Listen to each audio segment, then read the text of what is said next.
이렇게 귀한 자리에 초대해 주시고 여러분들 뵙게 돼서 대단히 반갑습니다. 자, 화면 보시면서 여기가 어딘가 보세요. 어딜까요? 명동입니다. 맞습니다. 언제적? 코로나19가 발생하기 전 2019년 12월 24일입니다. 크리스마스 이브의 명동의 거리인데요. 자, 코로나가 터졌습니다. 명동 거리가 어떻게 바뀌었나 보시기 바랍니다. 아까 그 자리를 공중에서 찍은 겁니다. 어딘지 아시겠죠? 명동의 가장 혼잡한 사거리죠. 마침 제가 2020년 1월 18일 날 명동에 갔다가 제가 찍은 사진입니다. 저는 사진을 많이 찍습니다. 강의 때 쓰려고. 근데 강의 원고를 만들다가 내 사진을 쭉 들켜보니까 이 사진이 딱 있는 거예요. 이게 언제 관이? 2020년 1월 18일입니다. 여기를 잘 보시면 여기 보면 프리티 스킨이라고 있죠. 이 화면이. 자, 한번 잘 보시기 바랍니다. 자, 저쪽에 프리티 스킨이 있죠. 같은 길입니다. 여기가 어딘 거니? 롯데백화점에서 건너서 명동에 들어가는 유네스코 회관 있죠? 연세 드신 분들은 옛날 오른쪽에 코스모스 백화점이 있었던 자리입니다. 그 건너편이에요. 건너편에 자, 이쪽에 세븐일레븐이 있고요. 여기서부터 8개의 건물이 모두 통째로 다 비어 있습니다. 명동의 최고의 요지입니다. 아까 일했던 명동이 이렇게 바뀐 겁니다. 다른 화면도 많습니다만 명동은 생략합니다. 여러분들 명동의 대표적인 식당이죠. 전주중앙회관 70년 됐습니다. 2020년 연말에 문 닫았습니다. 서울뿐 아니라 전국의 외식업 명소들이 하나둘 문을 닫습니다. 우레옥이 어떤 데입니까? 우레옥 대치점 폐업했습니다. 버드나무집이 어떤 집입니까? 우리나라 한우갈비는 가장 유명하죠. 논현점 폐업했습니다. 등등 해서 우리나라에 많은 역사가 있는 전통이 있는 음식점마저도 폐업 도미노를 가져왔습니다. 무교동 하면 여러분들 메뉴 생각나는 게 뭘까요? 우리 회장님들? 낙지죠. 그나마 남았던 무교동의 마지막 낙지집입니다. 유림낙지. 이렇게 바뀌었습니다. 달콤 커피로 바뀌었어요. 이게 코로나가 발생해서 우리나라 외식업계가 겪은 아픔입니다. 제가 대학을 졸업한 지 45년이 넘었습니다. 대학 이후에 서울 시내에 전 기자 출신이에요. 오만 군데 다니면서 코로나 때처럼 이렇게 임대가 많이 붙어 있는 걸 보질 못했습니다. 종로 일가, 종가, 이 주변까지 명동은 말할 것도 없고요. 강남역, 홍대 앞, 교대 이렇게 많은 임대를 본 적이 없어요. 여러분도 마찬가지 아닙니까? 이건 서울만의 문제가 아닙니다. 부산도 마찬가지고 대구도 마찬가지고 얼마 전에 목포 강의가 있어서 목포 시청 강의를 해달라고 해서 목포 중심거리를 갔더니 완전히 이건 폐허예요. 폐허. 역전 앞에. 깜짝 놀랐습니다. 코로나19가 한국의 외식업계를 최악의 위기로 몰아넣었다고 하면 여러분들 어떻게 생각하세요? 저는 외환위기를 겪은 사람입니다. 금융위기를 겪은 사람입니다.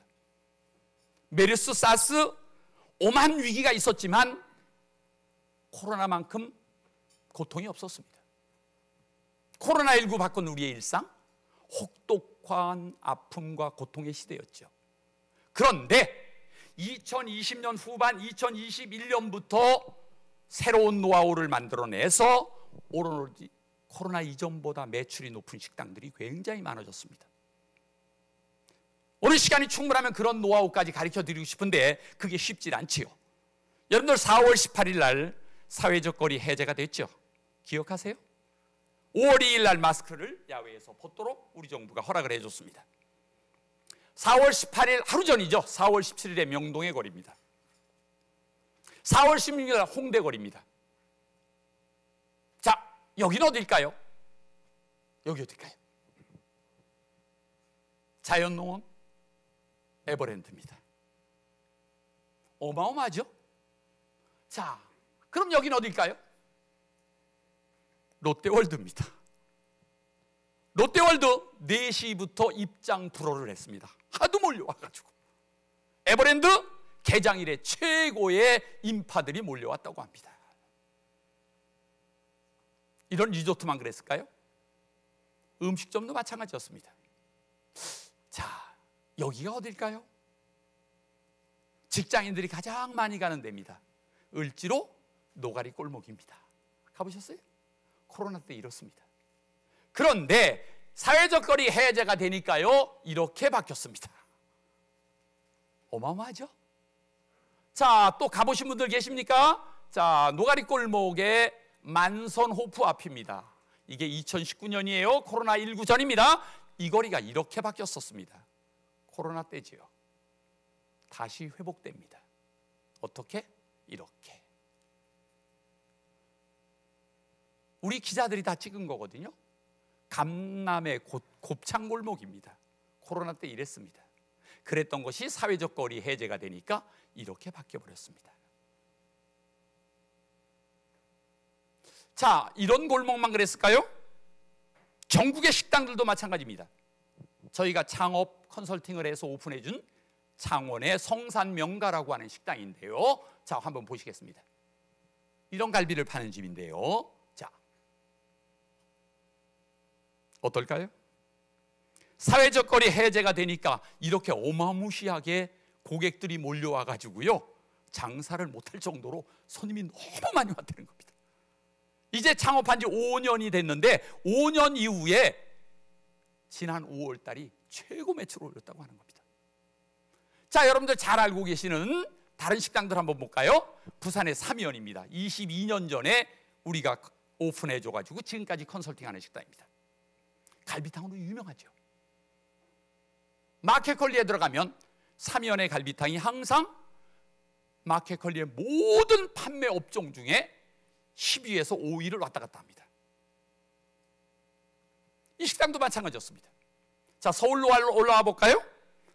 송추가막골, 강강술래, 갑오정, 다 저희하고 아주 가까운 회사들인데요. 훈장골 같은 데도 한 20 몇 개 되죠. 강강술래가 18개, 송추가막골도 23개 점포, 이렇습니다. 다 엄청나게 최근에 장사가 잘 됩니다. 근데 재미있는 거는요, 장사가 유독 잘 된 집들이 다 고깃집이에요. 여러분들, 우리 한국 사람들이 회식하면 다 고기 아닙니까? 유독 좋아해요, 우리나라 사람들이. 그래서 제가 전국적으로 쭉 보면 정말 대박 터지는 음식점들이 대형 고깃집들이에요. 그런데 여러분들, 자, 금방 보셨듯이요, 자, 비포 코로나 시대를 우리 겪었습니다. 퍼스트 코로나 시대였습니다. 위드 코로나죠. 앞으로 다가올 애프터 코로나 시대, 아직 오진 않았죠. 세상이 엄청나게 바뀌었잖아요. 그런데 자, 코로나19를 겪으면서 외식도 식품도 유통도 가장 많이 바뀐 게 뭘까요? 오프라인에서 온라인으로 시장이 바뀌어가고 있죠. 가장 크게 바뀐 게 이겁니다. 온라인이 유통의 주류가 되고 있습니다. 그래서 여기 보시게 되면 오프라인 매출은 감소가 되고요, 온라인 매출은 지속적으로 올라가고 있습니다. 온라인은 어떻습니까? 이렇게 무섭게 성장하잖아요. 네이버라든가 쿠팡이라든가 배민이라든가 이런 데를 보시기 바랍니다. 이미 여기 보시면은요, 오프라인을 온라인이 넘어섰습니다. 온라인에서 가장 많이 판매되는 것이 뭐냐? 식품이라고 하는 사실입니다. 식품은 매력이 있는 거죠. 자, 다음 한번 보시게 되면은요, 뿐만 아니라 배달 음식이나 HMR, RMR, 밀키트 시장이 이렇게 무섭게 성장하고 있는 모습을 보실 겁니다. 그러다 보니까 요즘 사람들이 다 어디로 가요? 라이더로 가지 않습니까? 택시기사도 라이더로 가고, 식당의 셰프들도 라이더로 가고, 그러다 보니까 라이더가 이렇게 42만 8천 명이 2021년에 종사자 수로 나타나고 있습니다. 온라인이 이렇게 무섭게 성장합니다. 자, 그렇다고 하면 저는 여러분들에게 여쭤보겠습니다. 자, 이렇게 온라인이 이렇게 옮겨가고 있는데 또 사회적 거리가 해제돼 가지고 식당들이나 이런 게 무섭게 회복되고 있는데 이것이 언제까지 갈 거냐라고 하는 겁니다. 언제까지 갈까요? 저는 우리 가까운 독자들에게 경종을 울렸습니다. 신나하지 말아라. 3세월 후에 오면 무너지기 시작한다. 이건 보복 소비예요. 그러면서 하는 말이, 그런데 장사가 잘 되는 식당은 갈수록 어마무시하게 잘 될 것이다. 안 되는 식당은 무섭게 무너질 것이다. 극한 양극화로 갈라질 겁니다. 이건 외식업체뿐 아니라 식품기업도 마찬가지고요, 유통기업도 마찬가지입니다. 그 중심에는 뭐가 있을까요? 경쟁력이 있어야죠. 그래서 저는 요새 그런 얘기를 합니다. 비교 불가의 가성비를 만들어라. 절대 가치를 만들어라. 상대 가치가 아니다. A 업소는 저러니까 우리는 이렇게 하자, 이게 아니다 라고 하는 겁니다. 그걸 의식하지 말고 나만의 가치를 만들어라. 그래서 비교 불가의 가치, 그걸 만들어라. 왜? 새로운 현실을 맞게 되니까요. 여러분들이 상상하지 못하는, 전혀 당하지 못한 새로운 시대를 맞게 됩니다. 그래서 나는 그걸 갖다가 외식산업의 뉴노멀, 외식산업의 새로운 세상이 온다, 이건 제 얘기가 아닙니다. 전문가들이 다 얘기하고 있어요. 누굽니까? 세계보건기구의 사무총장이죠. 코로나19가 종식된다 해도 우리는 과거로 돌아갈 수 없으며 새로운 일상을 맞이할 준비를 해야 한다. 가장 핫한 교수죠. 유발 하라리, 히브리대 교수죠. 사피엔스를 저자입니다. 뭐라고 그랬어요? 코로나19의 폭풍은 반드시 지나간다. 맞아요, 지나가요. 그리고 대다수의 사람들이 살아남을 것이다. 살아남지만 뭐라고 그랬어요? 우리는 다른 세상을 살아갈 것이다. 어떤 세상? 어떤 세상?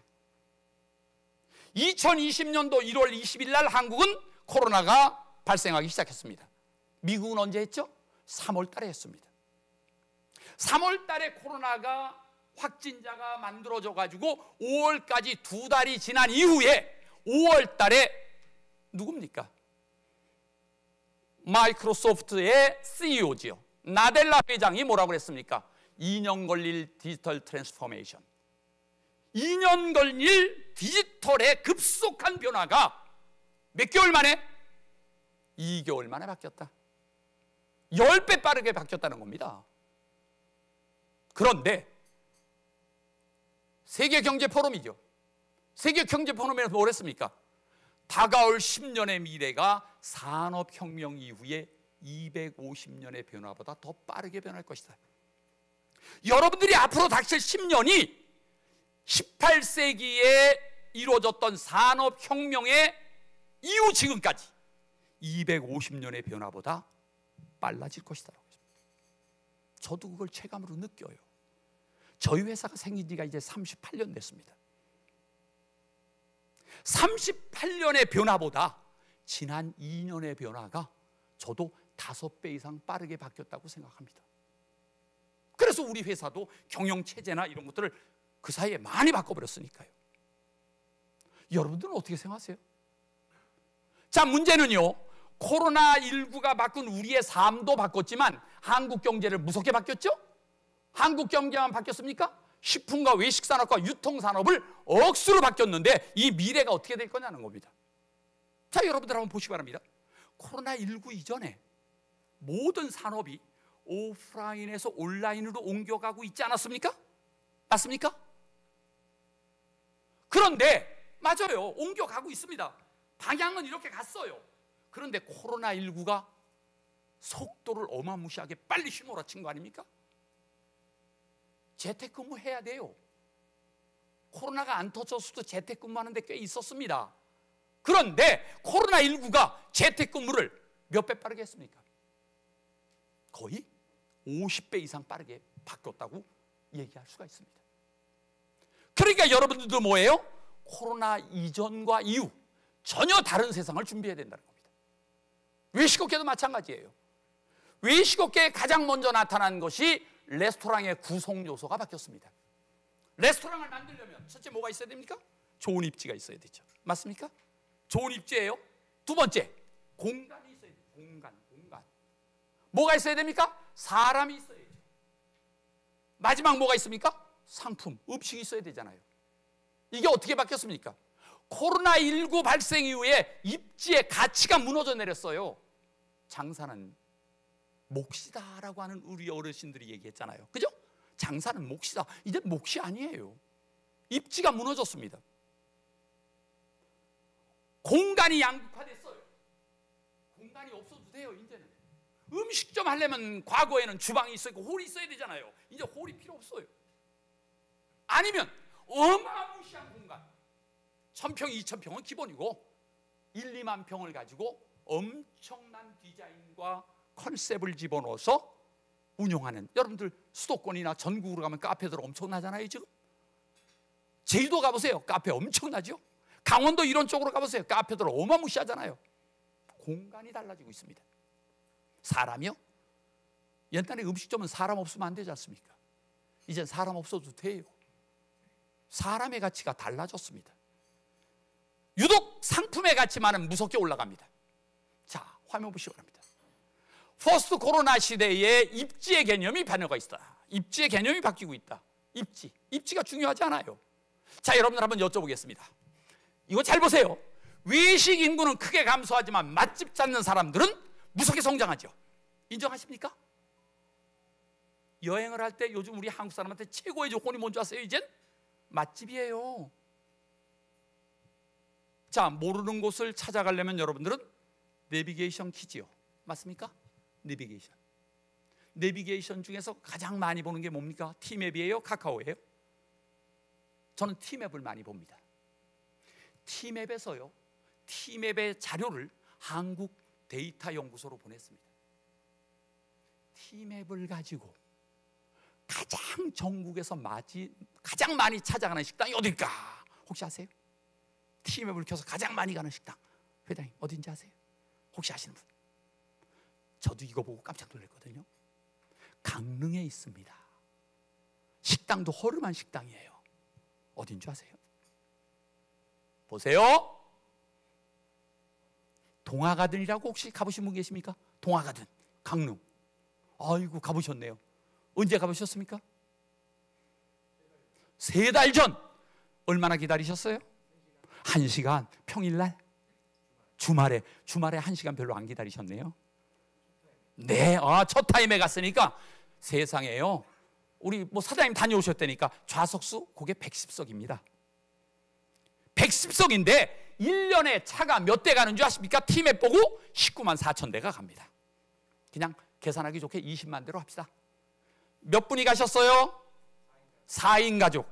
강릉 가니까 혼자 가는 일은 없을 거 아닙니까? 2명씩만 가도 몇 명 갑니까? 1년에 40만 가는 거예요. 좌석 110석입니다. 일주일에 수요일은 쉬어요. 310으로 빨리 40 나눠보세요. 티맵만 보고 가는 손님이 하루에 1,300명입니다. 카카오까지 또 알아서 직접 찾아오는 사람까지 아무리 못해도 하루에 1,600명이 들어옵니다. 110석 나눠보시면 15회전 어떨까요? 끔찍하지 않아요? 끔찍하지 않아요? 이 허름한 식당에 청초, 스물에, 속초에 있습니다. 등등등등 시간상 쭉 넘어갑니다. 카페도 마찬가지입니다. 혹시 고성에 바다정원 가보셨어요? 가보시면 지금 이거 저분은 골고루 잘 가셨네. 그 말고 뒤에 분 언제 가보셨습니까? 고성? 네? 4년 평일날 갔어요? 주말에 갔어요? 주말에 어땠어요? 굉장히 넓습니다. 저기 몇만 평 됩니다. 바다까지 봐요. 이렇게 엄청납니다. 보세요 여러분들. 자, 카페만입니까? 빵집도 마찬가지입니다. 군산 이성동 다 알죠? 이젠 이렇게 찾아다니는 겁니다. 먹거리 골목은요, 경주 황리단길이 24만 5천 대. 어마어마하잖아요. 절대적으로 외식 인구는 줄어듭니다. 객단가도 줄어들어요. 음식점도 줄어듭니다. 유독 느는 게 누군지 아세요? 맛집 찾아가는 사람들은 유독 늘습니다. MZ세대는 더 하잖아요. MZ세대 여기 왜 갑니까? 이놈들은 먹으러 가는 놈들이 아니에요. 다 이거 하러 가는 겁니다. 이거 다 아시죠? 이거 다 폼 잡고 찍고 날리고 다 그러잖아요. 소비자의 트렌드가 이렇게 바뀌어가고 있습니다. 포브스죠? 포브스에서 작년에요, 한식, 일식, 중식, 뷔페 식당 4개의 맛집 80선을 선정해서 보도했습니다. 한식만 보여드리겠습니다. 다 우리 회사하고 가까운 집들이더라고요. 요 색칠한 데가 어딘지 아십니까? 다들 고기를 베이스로 하는 식당들입니다. 고깃집이에요. 안에 식당 많죠? 혹시 자, 쭉 한번 보시기 바랍니다. 자, 일식과 뷔페는 여러분들 나중에 참고하시기 바랍니다. 그런데 코로나가 터져가지고 2020년 1월 달에 딱 터지자마자 3월, 4월 달에 제가 무리해서 강의했습니다. 우리 가까운 독자들 불러가지고 강의를 했어요. 한 10년 전에 했나요? 저 혼자 4주 강의하는 프로그램이 있습니다. 4주. 6주네요. 6주. 하루에 4시간씩 6주. 한 10년 전에 안 하고 시간이 없어 안 했다가 급히 집합해가지고 6주씩 2차에 가서 강의하면서 제가 이걸 가장 주장했습니다. 코로나19가 앞으로 한국의 외식 산업의 판을 바꿔버릴 것이다. 판! 트렌드를 바꾸는 게 아닙니다. 판 자체를 바꿔버리는 겁니다. 어떤 판? 여러분도 이걸 잘 들어보시면 굉장한 아이디어가 나올 겁니다. 어떤 판이냐? 4개의 판이 바뀐다고 그랬습니다. 첫째는 공간의 판이 바뀐다. 두 번째는 상품의 판이 바뀐다. 세 번째는 서빙의 방법의 판이 바뀐다. 네 번째 식당 운영의 판이 바뀐다. 여기에 여러분들은 올인해라 라고 얘기를 했습니다. 공간의 판이 왜 바뀌는 줄 아십니까? 아까 제가 말씀드렸어요. 공간이 양극화된다고, 공간이 없어지기도 하고 대형 공간이 만들어진다고도 말씀을 드렸습니다. 자, 여러분들 코로나19가 바뀐 절대적인 것이 아까 오프라인에서 온라인으로 간다고 했습니다. 온라인은 결론적으로 뭡니까? 비대면이죠. 오프라인 매장 중심에서 온라인으로 확대되다 보니까 비대면 서비스가 늘어납니다. 여러분들 온라인에서 가장 성장한 업종이 어딘가니? 배달업종 아닙니까? 그래서 아까 라이더도 42만 명이 새로운 직종이 생겼다고 그랬지 않습니까? 배달이에요. 배달. 배달 시장에 가장 강한 업종이 뭘까요? 치킨 업종 아닙니까?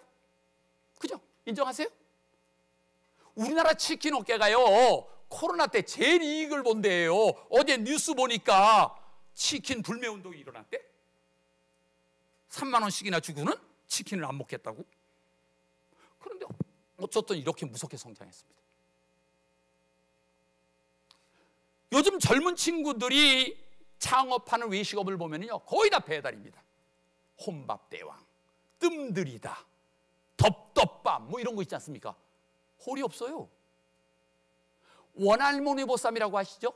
원할머니 보쌈도 로드샵은 굉장히 매출이 떨어졌습니다.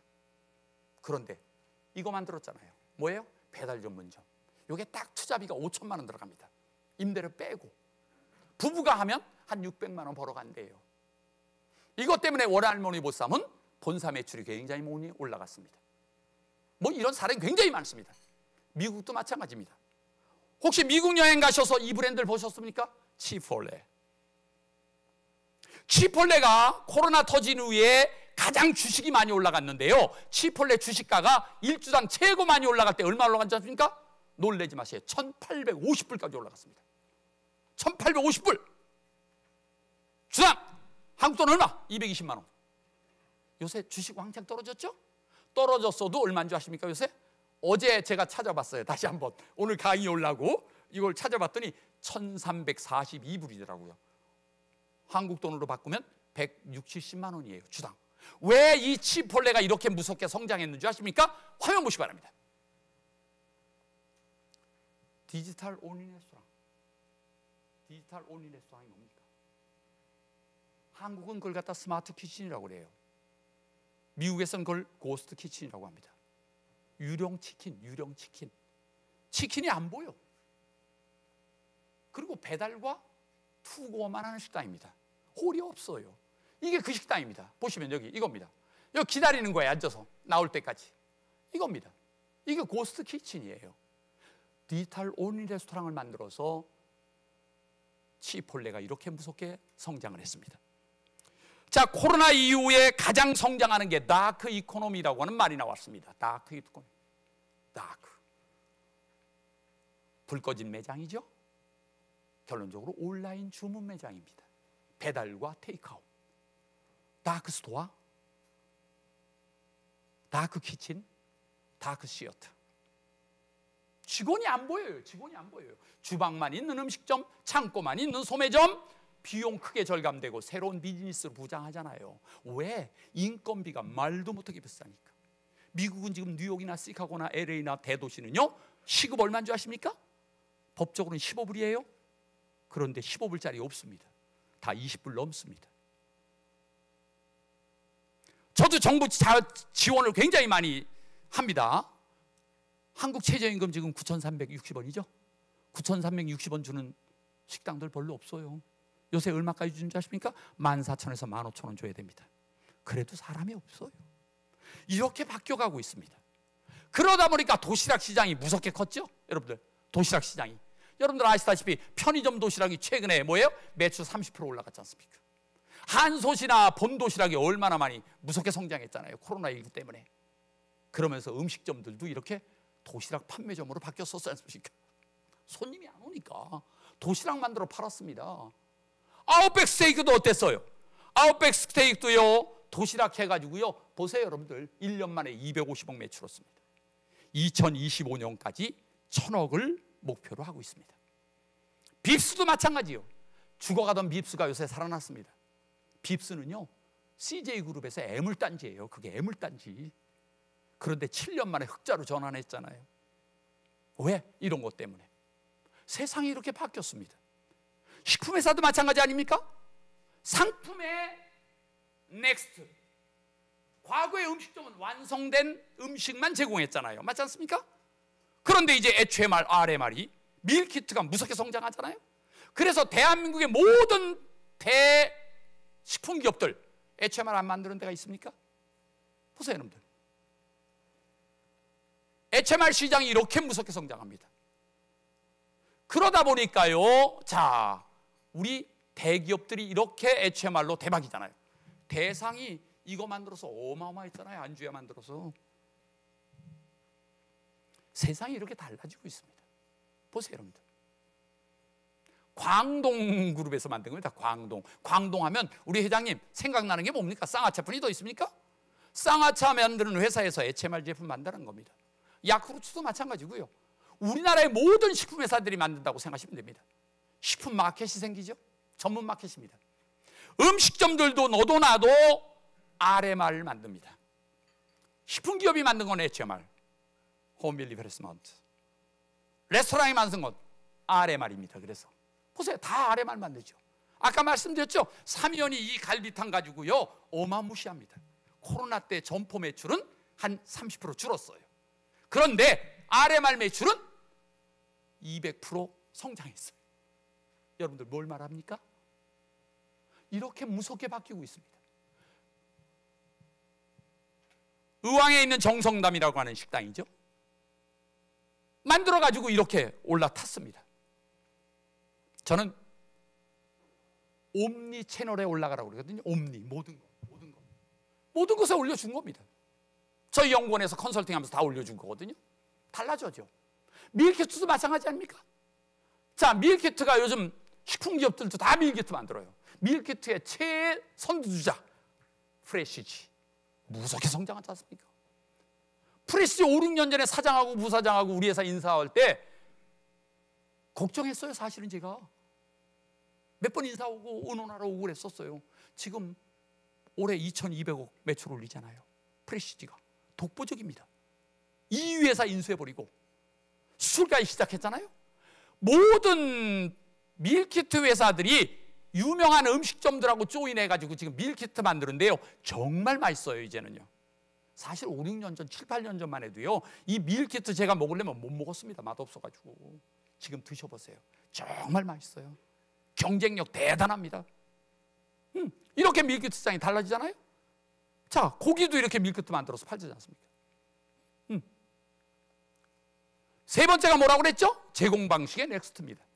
여러분들 요새 대형 식당들 가보면 로봇 없는 데 없잖아요. 그죠? 이제 서빙 로봇은 일반적이 돼버립니다. 조리 로봇도 일반적으로 돼버립니다. 그래서 제공 방식뿐 아니라 운영 방식의 넥스트 시대가 온다는 겁니다. 이건 벌써 2년 전에요. 빕스가 쌀국수와 마라탕과 우동을 만들어주는 로봇입니다. 아래는요, 바리스타 로봇입니다. 2년 전만 가도요, 로봇이 드립을 못했습니다. 드립이 안 됐었어요. 이젠 일반적으로 드립 다 하잖아요. 보세요, 여러분들. 그래서 운영 방식의 넥스트 시대가 오면서요, 자, 이거 다 만드는 겁니다. 화면 한번 보시기 바랍니다. 이게 코로나19 터지기 전에 제가 일본에 1년이면 많이 갈 때 한 24번 갑니다. 1년에 24번. 적게 가면 10번 갑니다. 11월, 12월, 1월까지 매달 가서 지켜본 겁니다. 로봇 레스토랑이에요. 입구에 이렇게 카운터가 있어가지고 내가 여기서 주문을 합니다. 결제까지 해요. 그럼 좌석으로 안내해서 좌석에 앉습니다. 그러면 로봇이 서빙을 합니다. 이렇게 결제하고, 요거 결제하는 겁니다. 이렇게 결제 다 하고 난 좌석으로 가서 앉으면 나한테 이게 음식이 오죠. 요건 뭘까요? 요건 움직이지 못하고 고정이 되어 있습니다. 요거는요, 수다쟁이 로봇입니다. 노인 부부가 와가지고 이 로봇하고 이야기를 주고받아요. 그런데 가끔 말이 막혀요. 그럼 때려요. 탁탁 때리더라고요. 아직 완성품은 안 됩니다. 여기까지 발전됐어요. 그래서 제가 인증사진 하나 찍어봤습니다. 자, 그러다 보니까 우리나라의 모든 전자회사들이요, 다 로봇을 만들고 있습니다. 사실 1년 반 전까지만 해는요, 우리 한국에 굴러다니는 로봇은 몽땅 중국산입니다. 이제 한국이 만들기 시작합니다. 2020년 여름에 제가요, 우리나라 IT 기술을 가지고 한번 식당을 만들어 봤습니다. 이거 먼저 나왔네요. 아시죠? CES, 라스베가스의 최고의 전자 제품 박람회죠. 매년 열립니다. 지난 1월 달에 열렸는데요. 이때 가장 이슈가 된 게 뭔지 아십니까? 이거예요. 푸드테크. 앞으로 푸드테크는요, 전 세계가 주목하는 신성장 산업이다라고 이야기를 합니다. 그만큼 세계적으로 관심 있는 거예요. 자, 이게 제가 재작년 여름에 만들어 본 레스토랑입니다. 예약부터 마지막 배움까지 모두 가능합니다. 우리나라 현재 기술로. 사람 한 사람 필요 없습니다. 제가 만들어 봤습니다. 재작년 여름에 한번. 그래서 손님이 들어와서부터 주문해서 밥 먹고 나갈 때까지 완벽하게 지금 돼 있습니다. 그런데 문제는 중간중간에 기술 부족으로 고장이 나고 하기 때문에 사람이 좀 있어야 됩니다. 그런데 아마 제가 알기로는 3, 4년 후면 완벽하게 로봇 레스토랑 만들어질 겁니다. 이건 제가 가상으로 만들어 본 거예요. 자, 이제 서서히 마무리를 해야 되겠는데요. 그렇다고 하면 With and After 코로나 시대, Next Normal 시대죠. 다음의 새로운 세상에 외식 산업은 아까 말씀대로 공간, 상품, 제공 방식, 운영 방식 등 전체적으로 무섭게 바뀐다. 이렇게 무섭게 바뀌는데 반드시 뭐냐? 전자상거래가 가장 기본이 된다. IT 기술과 IoT 기술, 빅데이터, AI 이런 것들이 접목돼 가지고 융복합된 외식 산업으로 발전할 것이다. 그러니까 뭡니까? 새로운 시장이 만들어지는 거예요. 이렇게 새로운 시장이 만들어지는데 여러분들은 어떻게 대처할 것인가? 이걸 고민하셔야 돼요.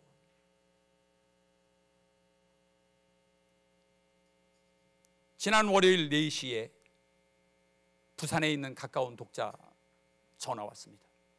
4시에 식당 문 닫았답니다. 왜? 토요일 날 사람이 너무 많이 오고 전복죽을 하는 집인데요, 전복죽 주문이 한 회사에서 6,000개가 들어왔답니다. 우리가 컨설팅 해가지고 기장의 끝에 조그마한 식당이었는데 손님이 안 오니까 야, 이거 RMR 만들자 해서 전복죽하고 미역국을 만들었거든요. 근데 요새 적게는 3만 개씩 나갑니다. 온라인으로만. 근데 온라인 사 먹었던 사람들이 부산에 오면 이 식당이 어디야 하고 찾아오는 게 오프라인 퍼져나가는 거예요. 오죽하면 4시에 문 닫아 쓰려고요? 왜? 토요일 날 손님들이 너무 쏟아져 오니까, 그리고 월요일까지 쏟아져 오니까 점심 영업하고 나니까 직원들이 다 나가 넘어지는 거예요. 못하겠다고. 이런 사례는 수없이 많습니다. 결국 뭡니까?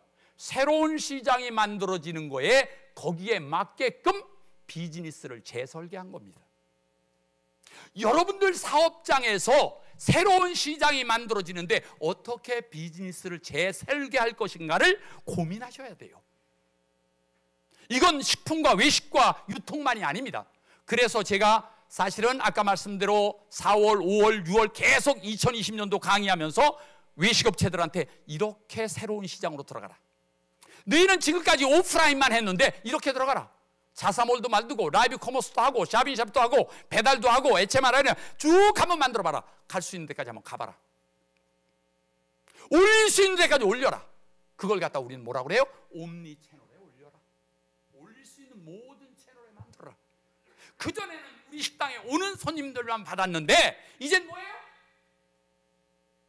온라인으로 나가라.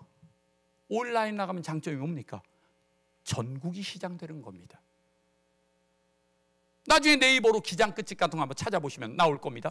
기장 끝집이 해운대에서 비포장 도로로 1시간 들어가는 거예요. 1시간. 내가 처음에 찾아갈 때 야 미쳤다. 해운대 놀러 와서 여기서 죽 하나 먹자고 여기 가냐? 코로나 터지니까 딱 끊긴 거 아닙니까? 하늘 쳐다봐야 되잖아요. 온라인 만들어서 제가 롯데월드에서 라이브 커머스 하도록 했어요. 롯데월드에서 1시간 라이브 커머스 했더니 딱 2,800만 원 팔더라고요. 하루 1시간에. 라이브 커머스 쉬워요. 핸드폰 여기다 걸어놓고 여기서 나 혼자 떠들면 되는 거예요. 채널 만들어 놓고 돈 들어갈 거 아무것도 없어요. 자사몰도 만들어라. 조그만 식당은 절대 쿠팡이나 이런 데 올리지 말아라고 내가 얘기합니다. 왜? 수수료 40% 뛰어가니까. 40% 주고 뭐가 남아요? 이렇게 확대하니까 무섭게 성장하는 겁니다. 아까 말씀드렸죠. 퍼스트 코로나 위기에서 돌파구는 뭐냐? 난 그동안 오프라인만 했어요. 온라인과 인공지능을 접목하시기 바랍니다. 융복합하세요. 그래서 새로운 커머스, 상거래를 만드세요. 만드는 방법은 뭐예요? 옴니 채널로 올리시라고 하는 겁니다. 그게 바로 뭐예요? 새로운 비즈니스 설계가 절실한 거죠. 그런데 여기서 중요합니다. 이 화면 잘 보시기 바랍니다. 자, 좋습니다. 디지털 비대면, 온라인이 이렇게 무섭게 성장했다면 뭐라고 그랬어요? 대면으로 돌아올까요? 돌아왔어요. 지금 이미 많이. 계속 돌아올까요? 아닙니다. 그러면 오프라인은 망할까요? 안 망합니다. 근데 분명한 사실은 뭔지 아세요? 온라인 비대면이 폭발적으로 증가한더라도 오프라인은 망하지 않습니다. 대신 뭐예요?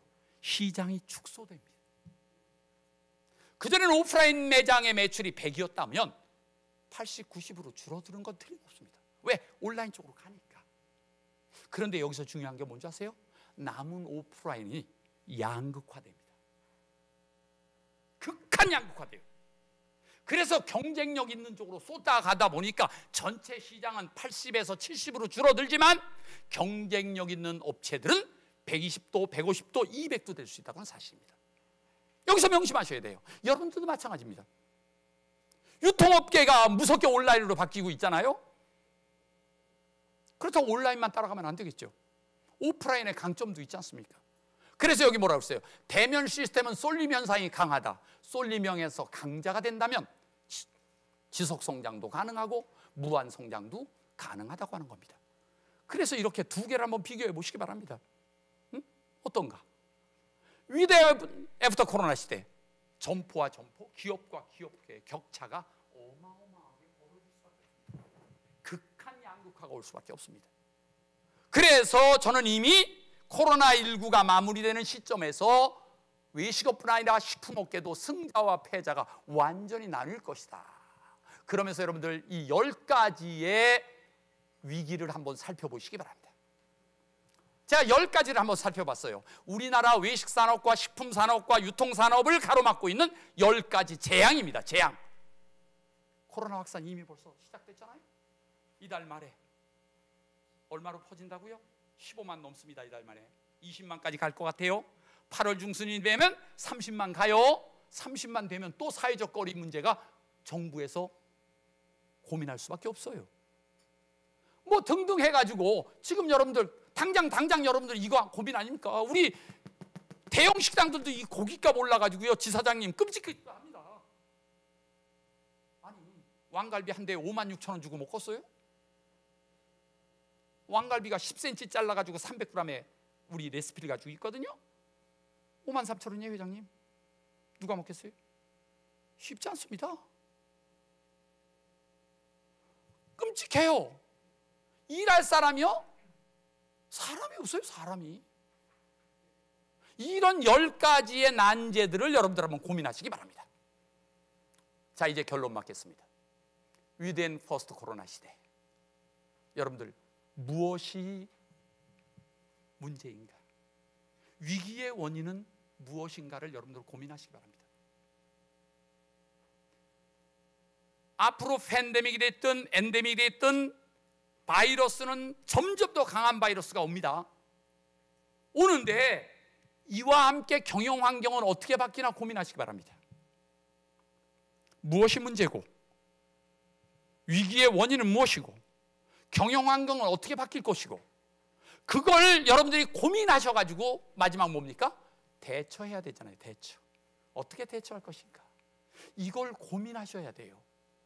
나는요, 아무리 어려움이 있다도요, 답은 있다고 자신하는 사람입니다. 답은 있어요. 답은 있는데 문제는 뭔지 아세요? 답을 못 찾으세요, 여러분들이. 왜? 생각이 없으니까. 고민을 안 하니까. 그리고 나이 드신 분들은요, 딱 요거예요. 이거 안 보여요. 회사의 경영을 다 던져놨습니다, 애들한테. 난 관여 안 할게. 너네들이 다 해. 난 굳었어. 봐요. 40여 년을 여기서만 묶여 있으니까 어떤 데 강의 원고를 만들면요, 내가 수없이 책을 정말 책을 많이 보거든요. 근데 강의가 맨날 가던 대로 가요. 그럼 다 뒤집어 엎어버립니다. 똑같습니다. 우리 회장님 안 그러세요? 보이는 것만 보고 싶은 것만 보려고 그래요. 자, 요거 한 가지만 말씀드릴게요. 우리 젊었을 때는 5배 일하라면 5배 일했습니다. 기자는 25시간 일하는 사람이 기자입니다. 전 배울 때 특종은 25시에 나온다 그래요. 25시가 있어요? 없습니다. 그럼 내가 5배 일하려면 난 5배 일했어요. 5배 결과물을 만들었습니다. 요즘 젊은 애들한테 5배 일하라고 그랬어요. 좀 젊었어요? 일하고? 절대 안 해요. 안 해요, 회장님. 그러니까 뭘 바꿔야 돼요? 시스템을 바꿔야 됩니다. 나이 드신 분들이 경영을 하시는 분들은요, 시스템의 한계에 딱 걸려버렸어요. 왜? 당신이 일해온, 당신이 살아온 그 시스템에 머리가 딱 들어있거든요. 그러니까 우리는 5배 일하려면, 밤새서 일하려면 밤새서요. 요새 하루 밤새 버리세요. 사표 다 내요. 정말입니다. 시스템이 달라요. 이걸 적응하시기 바랍니다. 그래서 오늘 마지막 보여드리는 거, 답은 있어요. 답은 있어요. 답 있다니까요. 왜라고 하는 걸 고민하시기 바랍니다. how가 아니에요. 어떻게가 아닙니다. 이제는 어떻게가 아니라 why예요. why. 왜 이 일을 해야지? 젊은 애들은요, 내가 왜 이 일을 해야지라고 하는 원인만 정확하게 제공하면 물불 안 가리고 일합니다. 근데 내가 이걸 왜 해야 되지? 나 이거 하러 온 거 아닌데. 안 해요. 왜라고 하는 걸 계속 고민하시기 바랍니다. 왜를 분명히 가지면 답은 나와요. 어디로 가는지, 왜 일로 가는지, 왜. 그래서 답은 오늘 이겁니다. 방법이 없는 것이 아니라 뭐가 없다고요? 생각이 없습니다. 고민하세요. 그러면 답은 찾을 수가 있습니다. 오늘 강의 시간이 짧아서 제가 준비한 건 여기까지거든요. 감사합니다. 행복하시고요. 예, 고맙습니다.